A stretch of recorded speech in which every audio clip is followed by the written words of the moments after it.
You're listening to the Spirit Podcast. Hi, friends, and welcome to The Spirit. I'm Beck. And I'm Steph. Hey, Steph. Hi.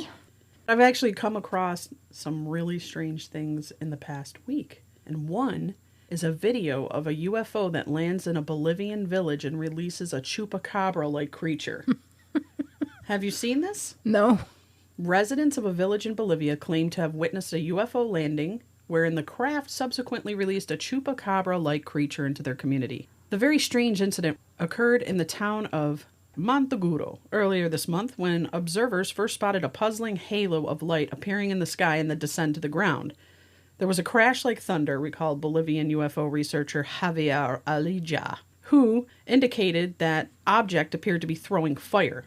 Things took an even weirder turn when those on the scene saw some kind of entity exit the craft.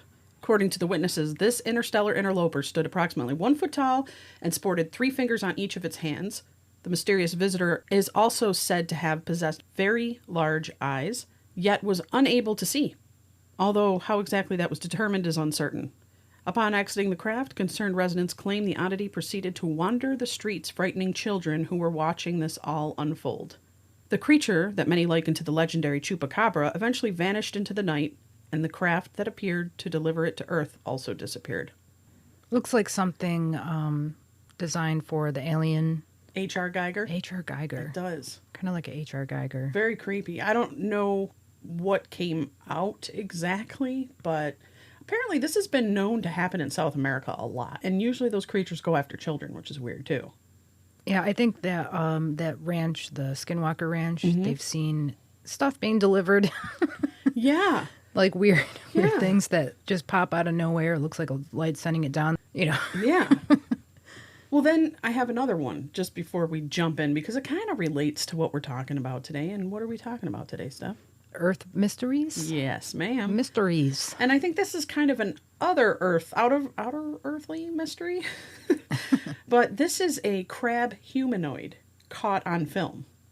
A bizarre piece of footage circulating online purportedly shows... I feel like I'm being set up for a joke. I'm not at all.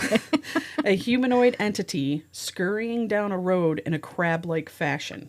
The very weird video was reportedly captured by a home security system in Costa Rica, again, here we go, South America, and was shared on Reddit by a resident of the country earlier this month.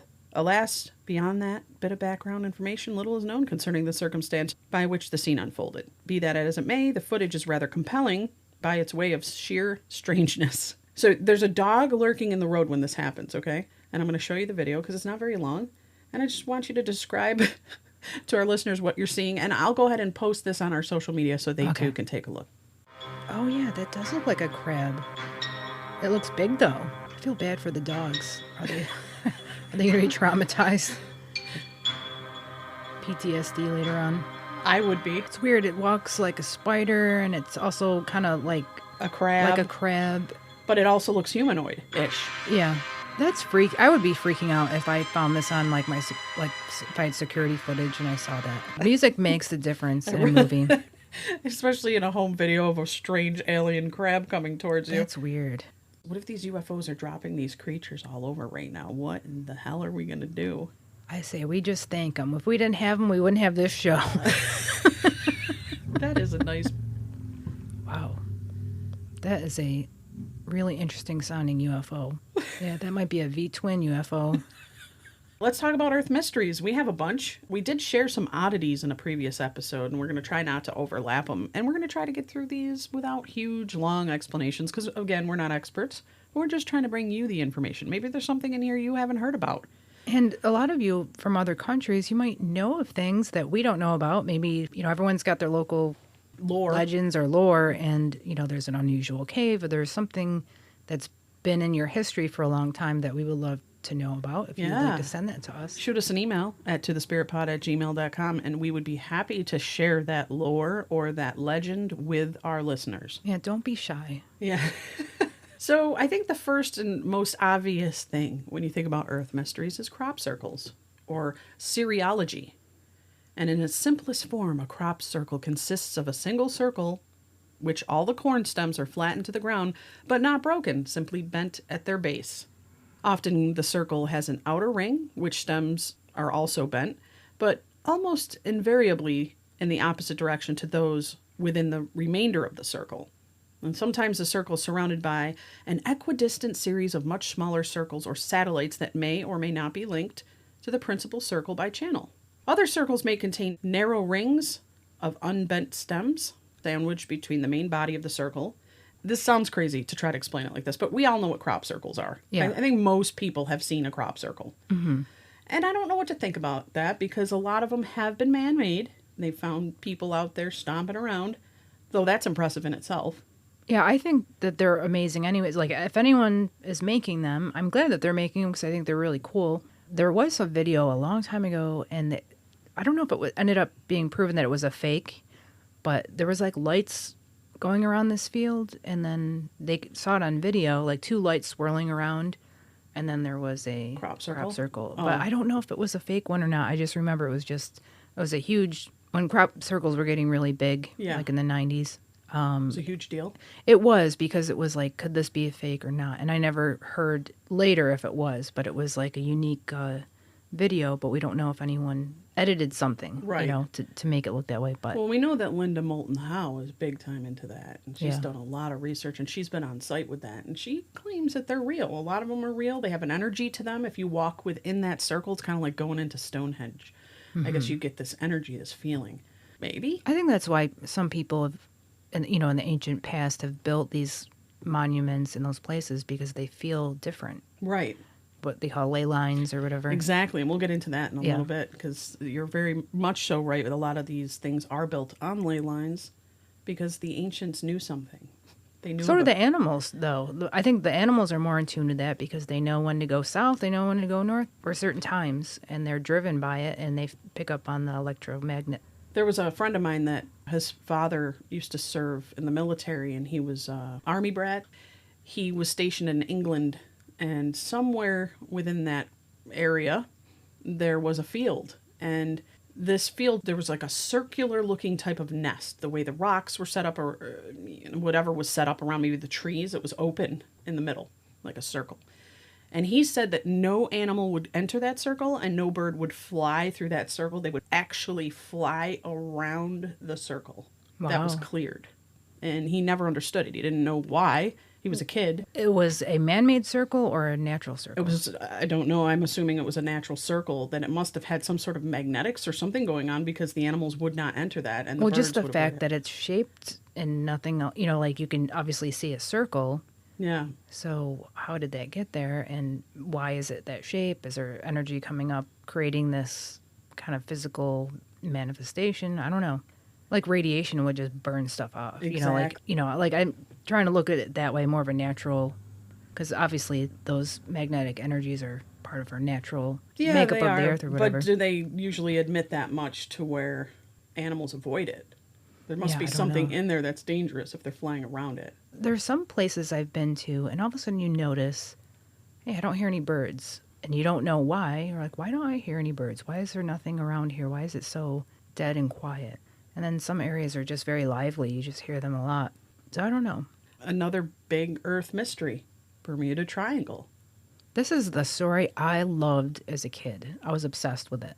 There was enough TV shows about it, too, at the time. So There were, and it was something fascinating. There are many theories on this, and I'm just going to run through quickly the theories. Okay. So whether or not it's a phenomena of paranormal nature taking place, there's been a matter of debate. Some people think that it is a vortice. Mm-hmm. It's a phenomena where your mechanical and instruments malfunction, and mysterious disappearances were the result of what were called vile vortices. Another is a magnetic variation, and this theory is proposed by the Coast Guard over 30 years ago. The majority of disappearances can be attributed to the area's unique environmental features. First, the Devil's Triangle is one of the 2 places on Earth that a magnetic compass does point towards true north. Normally, it points towards magnetic north. The difference between the 2 is known as a compass variation. So, kind of weird.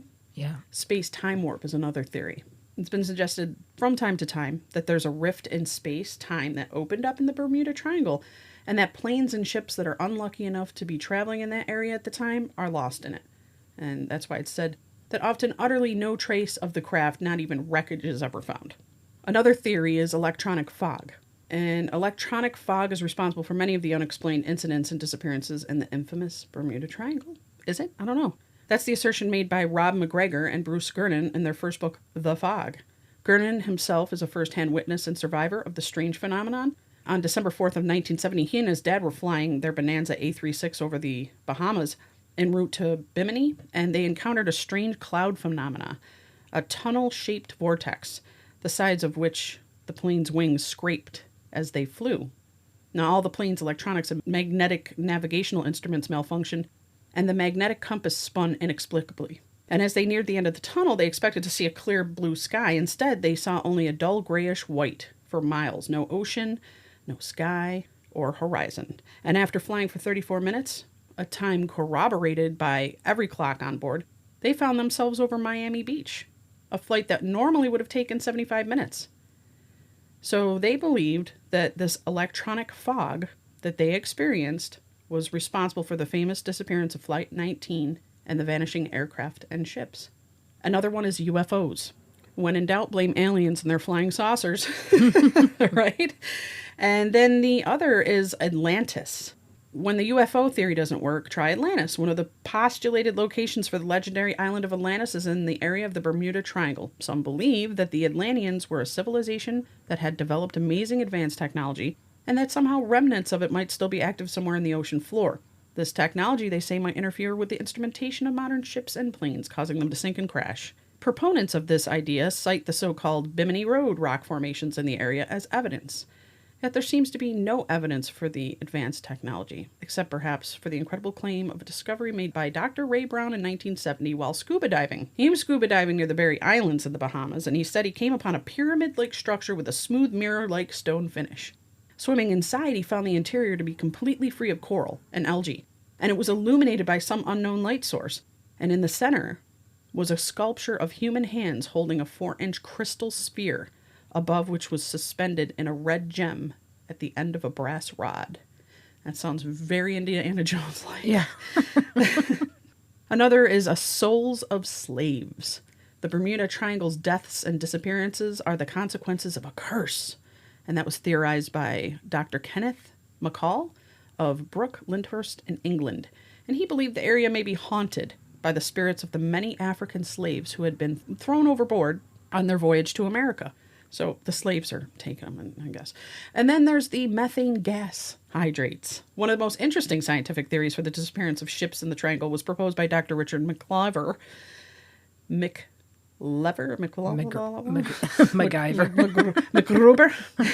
American geochemist. And, we'll just get to it. He says that methane was bubbling up from the sea sediments on the ocean floor, and it caused ships to just disappear.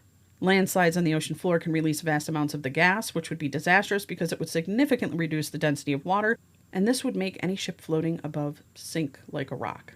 But that doesn't make sense for the planes then there, buddy, McGruber. Yeah, there was a teacher in school that I was really big into all this in junior high school time period. I was reading constant books about it. Anytime it was on the Bermuda Triangle on TV, all the kids would bring it up, in class. So when we were in class, we would talk about the Bermuda Triangle, especially if it was on TV, and all the kids would do a discussion.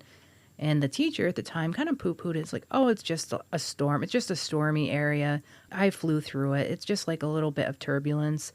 I'm like, there's so many people lost in that area. He was trying to make it sound like it was nothing mysterious. Was he trying not to scare the kiddies? I don't know. I just think he just looked at it as like, oh, it's nothing. Like, no, people dying and ships disappearing and planes falling out of the sky in a place, and place your at a compass certain time. Spinning. Yeah, I know the compass spinning. Like, if I had a compass right now and it was spinning, I'd probably freak out a little bit. I'm like, You're like, what's going on? There's something strange happening. Perhaps all of the disappearance, malfunctions, and accidents are no mystery at all. According to the mystery of the Bermuda Triangle, a check of Lloyd of London's accidents records by the editor of Fate magazine in 1975 showed that the Triangle was no more dangerous than any part of the ocean. Kind of like your teacher said. U.S. Coast Guard records confirm this, and ever since that time, no good arguments have ever been made to refute those statistics.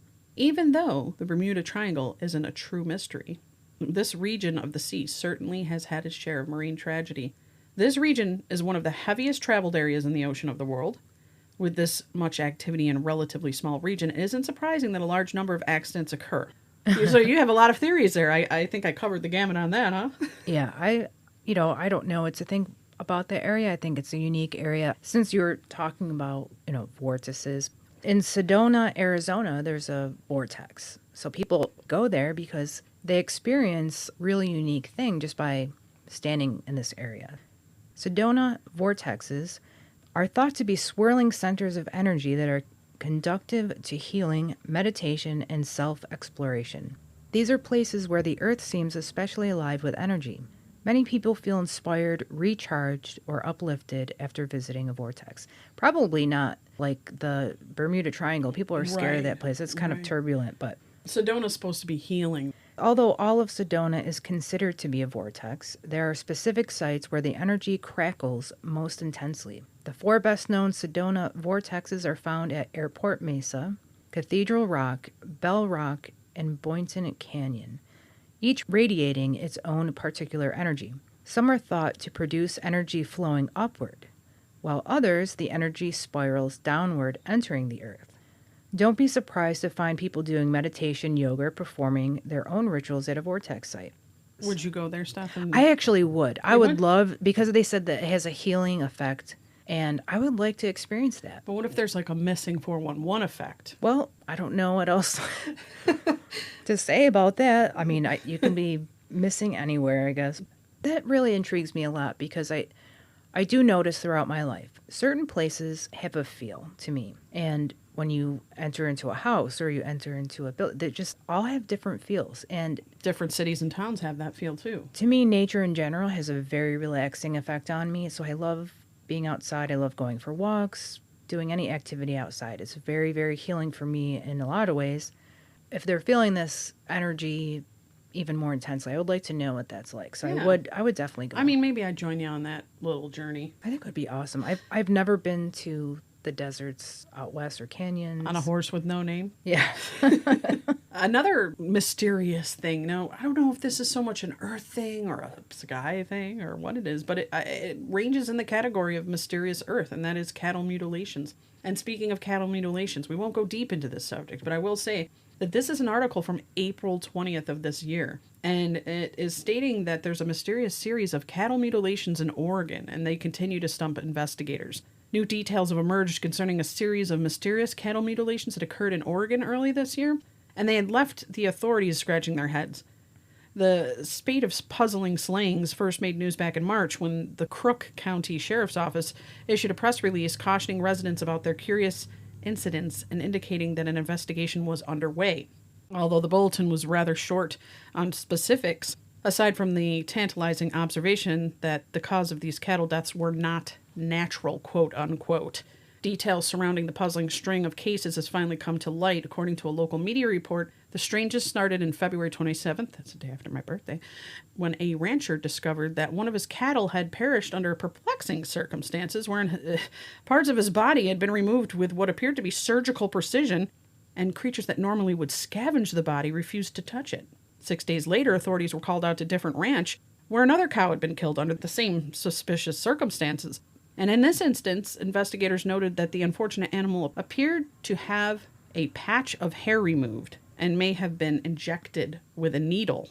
Now, this series continued on to March 6th, when a third ranch, another cow, was killed in a manner that appeared to match the previous 2 cases. Finally, the unfortunate rancher who lost his cow in the second incident phoned police to report that he'd lost another animal to whatever was behind these killings. And once again, the creature's body parts were removed with remarkably clean cuts that were not in keeping with natural predator. And in this instance, an experienced veterinarian who had performed post-mortem examinations on dead cattle agreed with the investigators that something seemed amiss about the way in which this animal had perished. So as of now, authorities in Crook County had no answers as to what could be behind the separate but seemingly connected cattle mutilation cases. Quote, "We are not speculating on how these are happening." Of course not, because you don't know. But Sheriff John Gutney says, as we try to keep an open mind and look at all possibilities, one avenue which may be explored by investigators that was unavailable to cattle mutilation researchers in the past is to possibly obtain a search warrant for cell phone activity from when and where the incidents occur. Samples from the downed animals are also being tested in the hopes that they could provide some kind of clue as to what led to the creature's demise. So why are they looking for the cell phone They're information? trying anything just to figure out who's going in there. They found, obviously... Because if they can get phone activity from a certain spot, they can know real people were there. Obviously, these are 3 different ranches. You've got... They're all in Oregon? Yeah. I wonder why. To me, it's very, very perplexing. Because there's animals everywhere. Why is it not your dogs and your cats that are getting it? Why is it always cattle? Or like sheeps or llama or... Yeah, sheep or llama. Deers.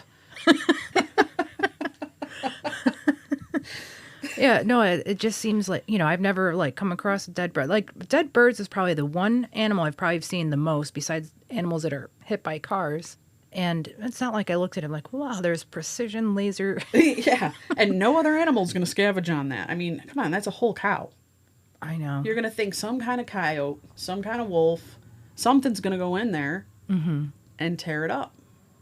It's very bizarre. And to reference Linda Moulton Howe again, she always talks about that phenomenon always associated with this black helicopter stuff.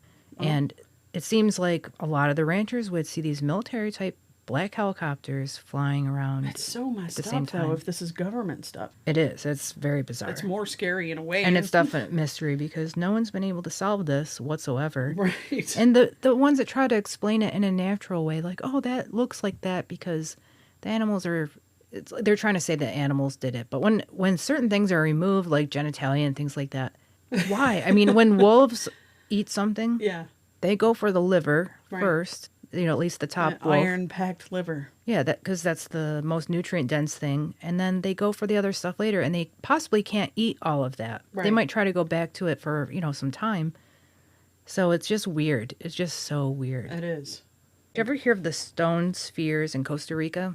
They look like they've been carved out perfect. Yeah. Like they're so smooth, like you could just run your hand And they're over them. old, so it's like the fact that they still look pretty good. But there are several layers of mystery surrounding these more than 300 spherical stones, or as the locals would have it, balls,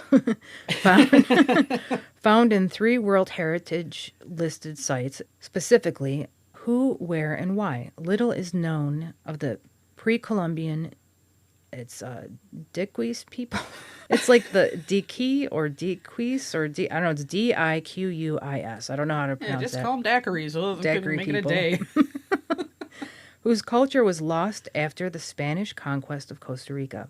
Most of the stones were moved and many damaged in agricultural clearing in the 1930s. So I'm thinking they need the land for something. They're clearing the land, like just throwing these big stones somewhere, like get this out of the way. So it's hard to determine their original locations and alignment. That's an important thing when you think about it. It could have had an original alignment for a purpose.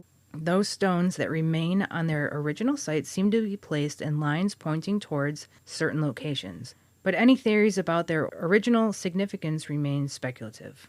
Well, that ties in with the animals encased in stone. In 1821, there was a stonemason named David Virtue who made an astonishing discovery while working on a large chunk of rock. And it was about 22 feet below the surface. Upon breaking it open, he found a lizard embedded in the stone. It was coiled up in a round cavity of its own form. Being an exact impression of the animal, it was about 1.25 inches long, brownish yellow color, had a round head, bright sparkling projecting eyes. It was apparently dead, but after being about 5 minutes exposed to the air, it showed signs of life. Wow. It soon ran about with much celerity. Now, there are numerous documented accounts of such findings, mostly involving frogs, toads, and lizards. Most often the animals come out alive, and very often there's an imprint of their skin in the shape of the cavity in which they are entombed. And this raises a number of interesting questions. How could the animals have gotten in there and survived? And how did the rock, which geology tells us takes hundreds, if not thousands of years to form, take shape around the animal? How long could the animal have been in there? I've heard about animals that can kind of reanimate after being in a deep hibernation, and there's a lot of animals that can... After thousands of years? I know, it's amazing. Well, I heard of a story of a family that had a pet turtle, and they left to go somewhere, and when they got home, the turtle was gone, and they searched and searched and searched. 40 years later, they were cleaning out the garage to their house, and it was back there, and it was alive. Well, they live a long time, but... Yes, but in They a weren't garage. feeding it, so Yeah. they thought, how the heck is he getting water and food? Yeah. And they can shut down their systems when they have to survive. But And for 40 years? 40 years. That's amazing. Yeah. It sounds like that's the most amazing story I've heard about an animal. But even I watched a nature show where they showed how, like frogs, right? They literally will freeze right in the ice, and then they come back alive in the Yeah, spring. I mean, I know those cold-blooded creatures are more, they grow legs back and arms back, and it's kind of like octopuses. You cut off a leg, it grows back. It's very Lizards. strange.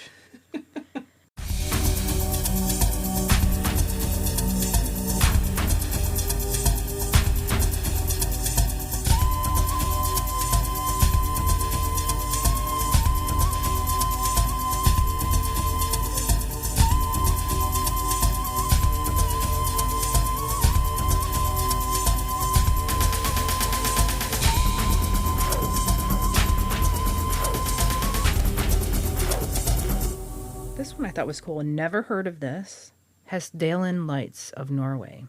So just take a look at what someone took in their Oh, photo. wow, that looks very laser-like a rave. Yeah, I don't know, like if that was moving and someone took that slow, like when you take a photo at that slow speed and it will leave a trail. I don't know if that's what that Probably is, because they have to adjust the exposure on that. Yeah. but it's still beautiful. There's like colors and they look like rods, almost like flames or rods, and they're orange, yellow, green, and blue. Mm-hmm. And then way up in the sky, you see this streak, like you took a laser light and could write in the sky, but it stayed there. Looks like a natural rave.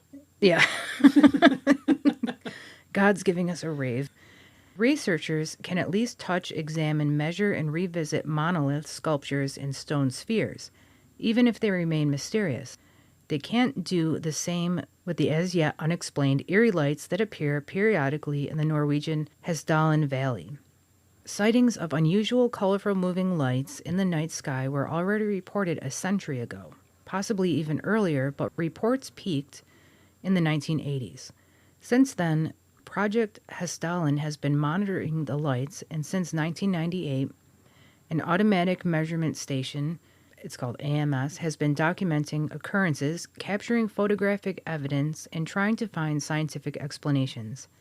The fact that almost 20 years later they still haven't arrived at a satisfactory conclusion is all the proof some UFO theorists need that extraterrestrial activity is to be blamed. What about the unexplained hum stuff? Citizens in Britain and portions of the southwestern U.S. had been complaining about a maddening hum that just won't go away, and researchers have been unable to pinpoint its source.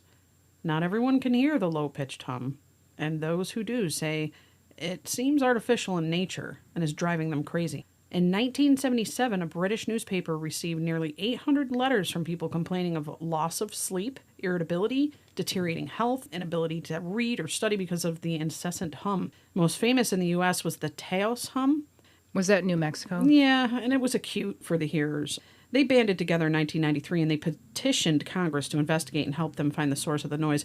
No conclusive causes were discovered. One prevailing theory holds that the hum is created by a military communication system used to contact submarines. There used to be big power lines near where I used to live, and you'd hear a hum coming off of them. But it wasn't irritating, and it had a certain distance away from it, you wouldn't hear it anymore. And I used to always be scared because my mom would be like, don't go near the power lines, you're going to get cancer. Or something. You know, there's people that when they climb those, they said the amalgams in their teeth melt right out of their heads. Oh, nice. I'm like, that can't be safe at all, like to anybody. Like, Well, neither is all this Wi-Fi and 4G and 5G. I'm sure it's all bad. yeah, I'm guessing that it's probably having an effect on us and we're just not noticing it. But you have all those weird, I think it was like in 2012-ish time when all of these strange sounds were happening. Do you remember this? All around the world. the trumpet noises Yes, and the weird yes. metal, like squeaky noises. It was for sure rapture-like sounds that were happening. Some sounded like horns coming from the heavens. Yeah. And some sounded very industrial and screaming. Yeah. I know, again, Linda boy, she's just something, isn't Just she? popping up. She's She's- got to come on our show. Yeah, Linda, if you'd like to come on our show. She kept immaculate records of that, and I found it fascinating. I got sucked into that like you did with the Bermuda Triangle. So I just want to know, where's it coming from? A lot of theories were saying, oh, it's seismic activity. It's coming from within the earth. Yet you could hear it above in the sky, almost like it was coming from the heavens. So I'm not sure what to think about that, but there was something I came across that may relate to that.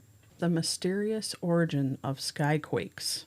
Nature's stubborn. It's so problematic that with all our skills and technology, we are yet to fully understand it. And more mysteries will unravel.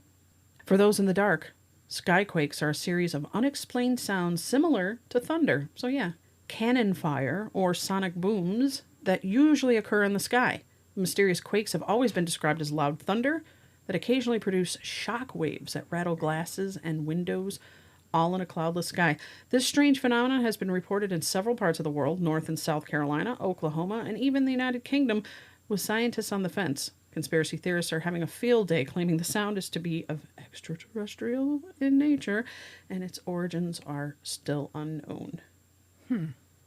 So, skyquakes. Never knew about that. Something we all learned about today, skyquakes. Like, I never learned about ball lightning in school, but I learned about it by seeing it one time. And there was definitely, like, some change in the atmosphere, like there was a storm coming, but it didn't really happen.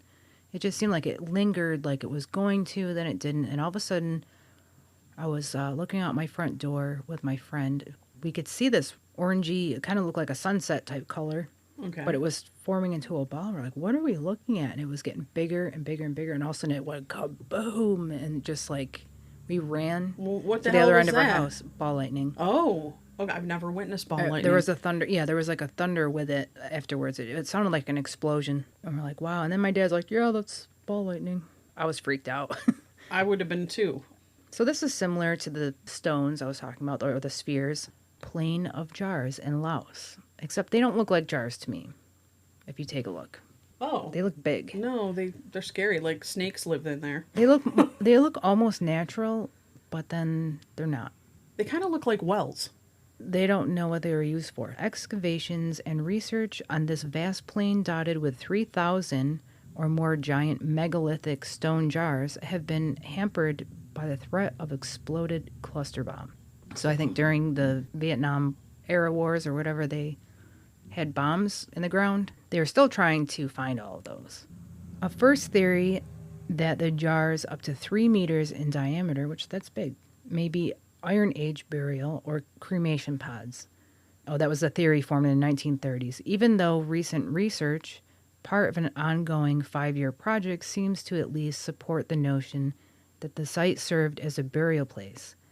The precise function of the jars is the scenario remains unknown. However, extensive bomb clearing has made the plain of jars a lot safer.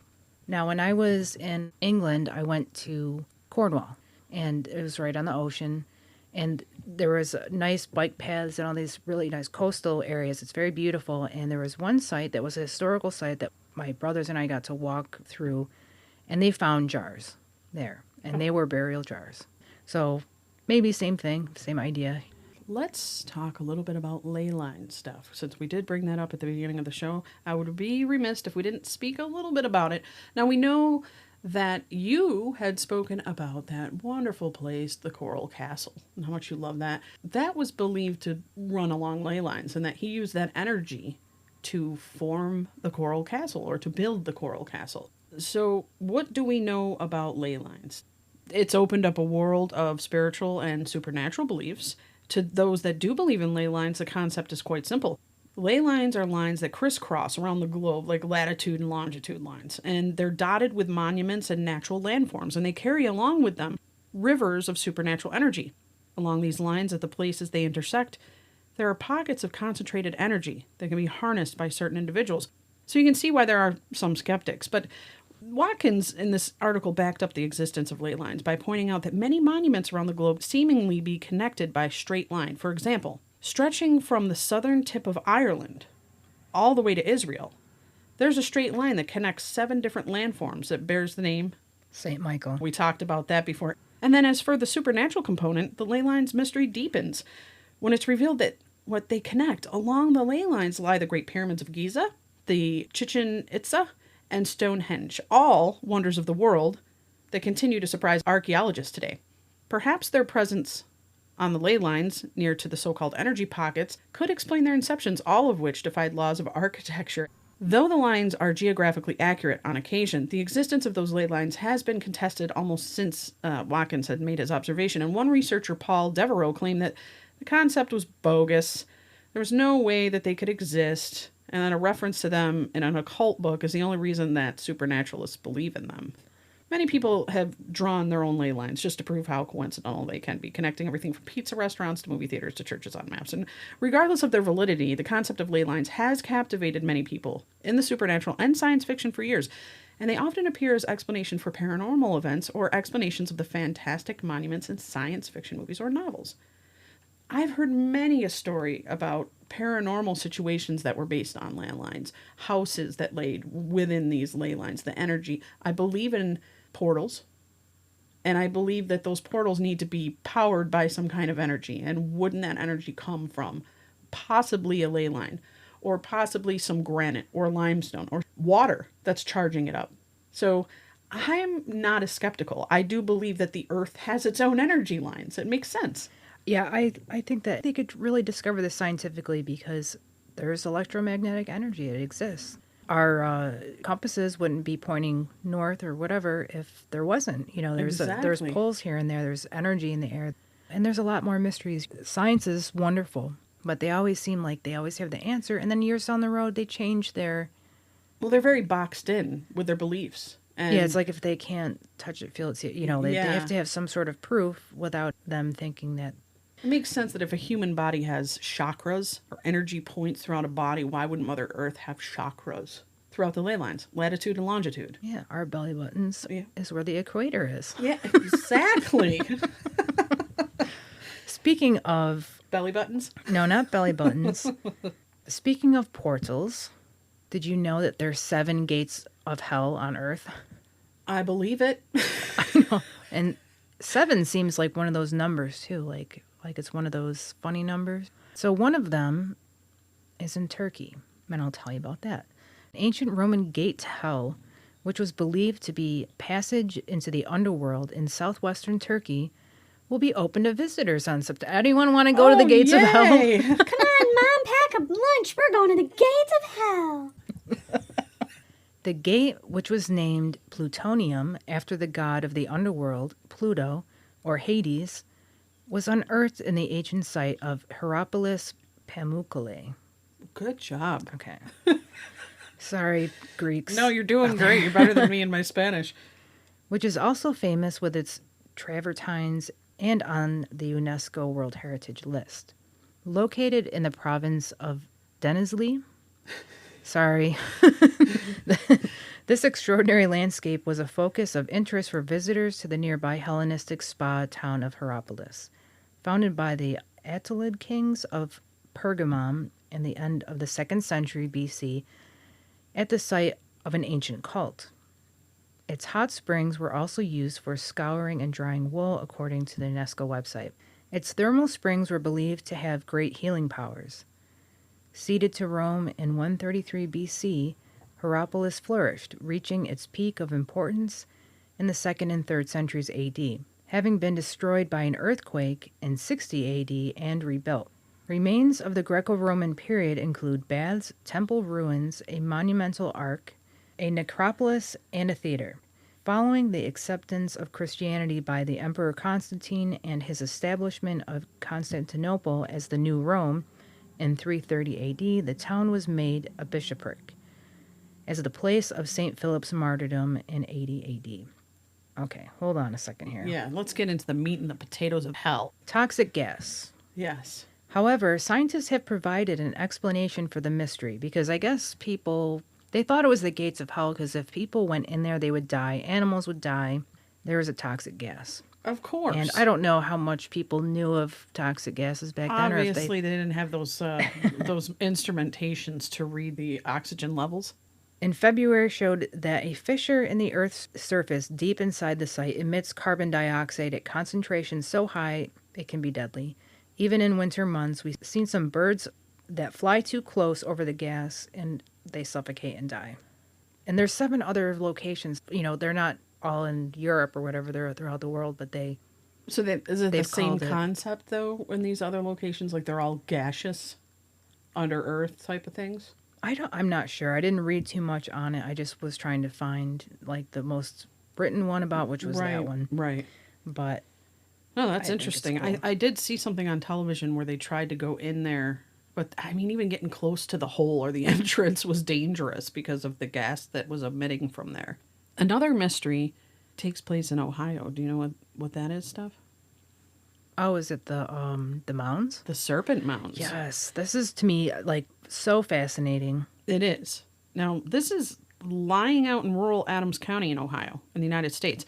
And it's overlooking Bush Creek, and it's a mound of earth jutting out of land, winding an unmistakable image of a snake for a full 1,348 feet and averaging 3.9 to 4.9 feet in height.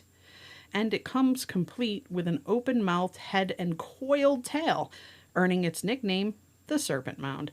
It is what it is called, an effigy mound, a type of earthen mound created in the shape of an animal, and it's the largest known such mound in the world, made all the more mysterious of the fact that it curiously lies along the impact crater of some ancient meteor strike. First excavated in the late 1800s, we know no more about it now than we did then. So origins and its purpose is unclear.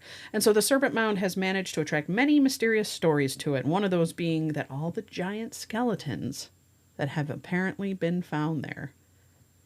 While the exact origins and the age of the mound are somewhat shrouded in mystery, the Serpent Mound is generally accepted to have been built by what is now called the early woodland Adena culture, which existed in the area from between 500 BC to 200 AD. That's old. Yeah. That's old. And the structure most likely dating to about 300 BC. One idea is that it was created for some sort of mortuary purposes. And although the mound itself does not contain any remains, there are numerous smaller burial mounds peppering the area around it.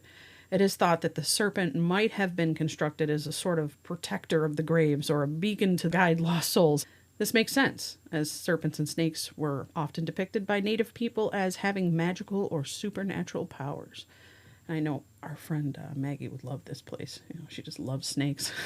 I want to thank one of our listeners for that.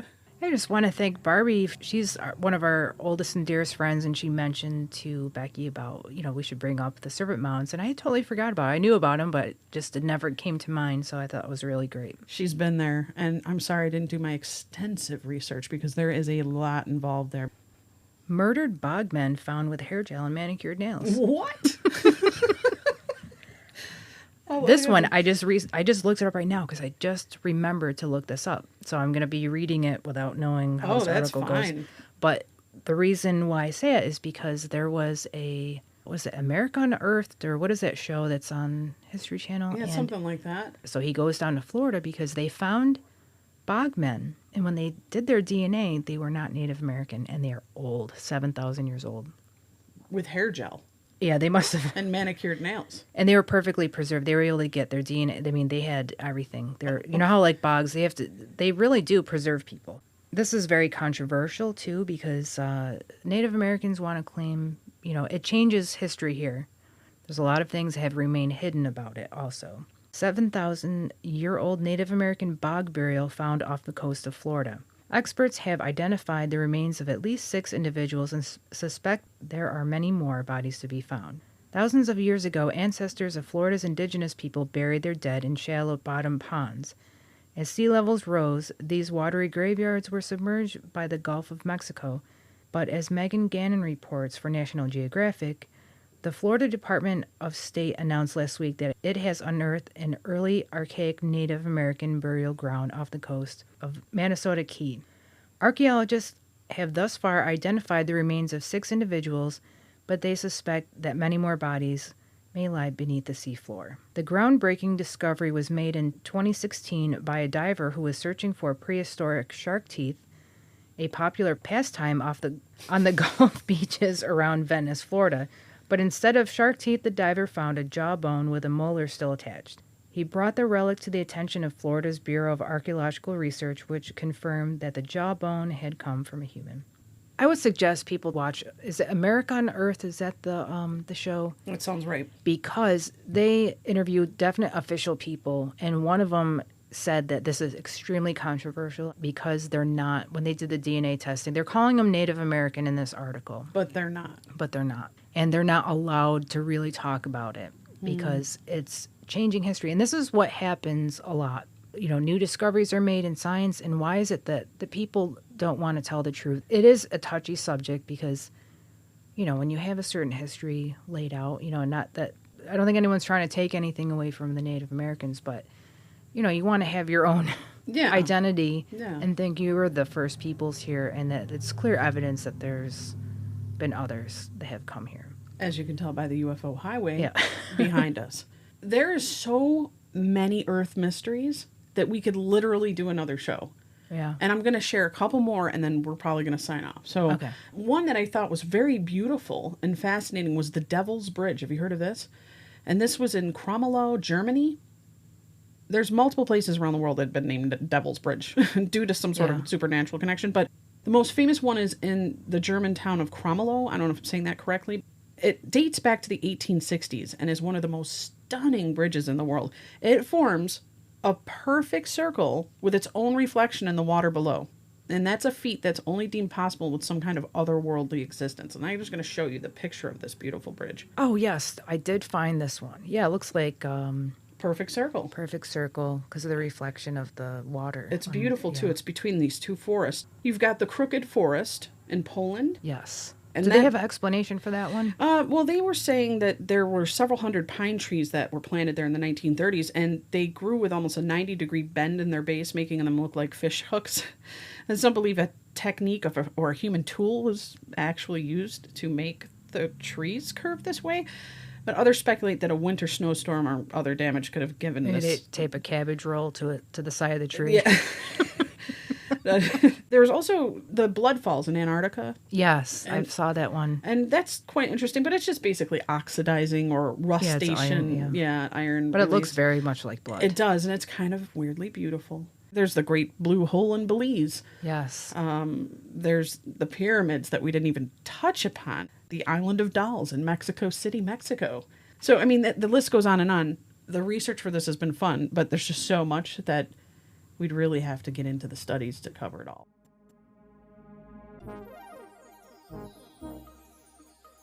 Well, friends, that's the show for today. Thanks for listening. We always ask you guys to leave us a review on Apple or to shoot us an email. And I'm not going to do that because today I'm going to ask if you could just tell a friend about our podcast. Or if you could go on to Twitter and just @spirit_pod, give us a shout out and just tweet at us. If you can put a tweet out there and mention us, that would be great. We'll mention you and thank you in our next show. We just want to get the word out. We're not actively marketing or advertising.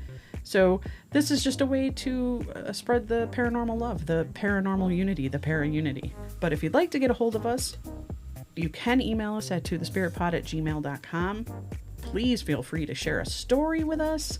If you have questions, we're happy to answer them. I collect them up, and usually we do a show, and we try to include that in there. We'd love to hear your stories. I really would enjoy that because just to listen to someone else's experience, see what they went through, what weird things they've seen, something that we haven't mentioned that you'd like, us to bring up would be great. And we cover all kind of topics, from healing to the metaphysical to the paranormal. We cover it all, and hopefully we should be getting some guests coming aboard soon. It's been a little bit of a pause. I think maybe spring. I don't know what's going on now, but I had some cancellations, and I apologize for that, but I'm going to try to make up for that and get some really good interviews booked. So hang tight for those coming in the future.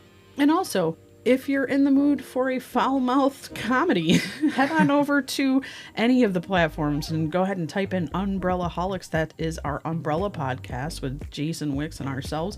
And we're just actually making fools of ourselves. Thank you, listeners, for being a part of this. And if you do go looking for those 7 gates of hell, make sure you don't light a cigarette. Bring a gas mask. Bring a gas mask. Don't light any cigarettes. Bye, guys. Bye. To the Spirit Podcast. Supernatural science. Psychic.